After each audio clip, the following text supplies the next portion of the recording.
വൈദ്യുതി charge വർധനവിനെതിരെ Kannur block Congress കമ്മിറ്റിയുടെ നേതൃത്വത്തിൽ കണ്ണൂർ തെക്കി ബസാർ വൈദ്യുതി ഭവന് മുൻപിൽ സംഘടിപ്പിച്ച പ്രതിഷേധ ധർണ AICC അംഗം VA നാരായണൻ ഉദ്ഘാടനം ചെയ്തു.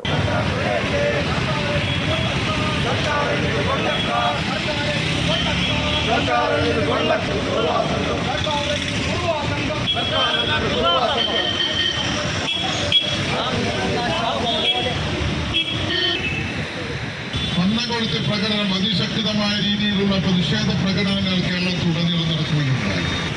ഒരു യൂണിറ്റ് വൈദ്യുതിക്ക് 16 പൈസ കേരള ഗവൺമെന്റ് പൊടുന്നനെ വർദ്ധിപ്പിച്ചിരിക്കുന്നു. വൈദ്യുതി റെഗുലേറ്ററി കമ്മീഷൻ 36 പൈസ വർദ്ധിപ്പിക്കണമെന്നാണ് ആവശ്യപ്പെട്ടിട്ടുള്ളത്. വൈദ്യുതി ബോർഡ് 16 പൈസ വർദ്ധിപ്പിച്ചു.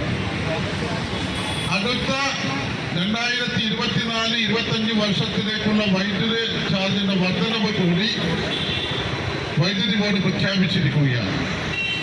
ഈ സാമ്പത്തിക വർഷം തീരുന്ന ഉടനെ 12 പൈസ കൂടി വർദ്ധിപ്പിക്കുമെന്നാണ് പറഞ്ഞത്. നമ്മൾ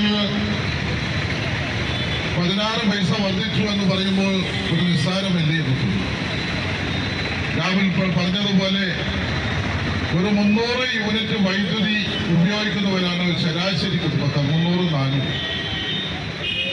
ഒരു 100 യൂണിറ്റ് വൈദ്യുതി കഴിഞ്ഞാൽ പിന്നെ മൾട്ടിപ്ലൈ ചെയ്യേ, അത് ഇരട്ടി. 200 കഴിഞ്ഞാൽ അതിന്റെ ഇരട്ടി. Block Congress committee president Kayakkal Rahul ഉദ്ഘാടന ചടങ്ങിൽ അധ്യക്ഷത വഹിച്ചു.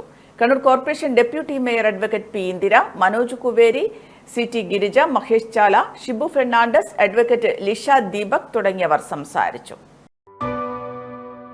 AKG Memorial Cooperative Hospital, Kannur.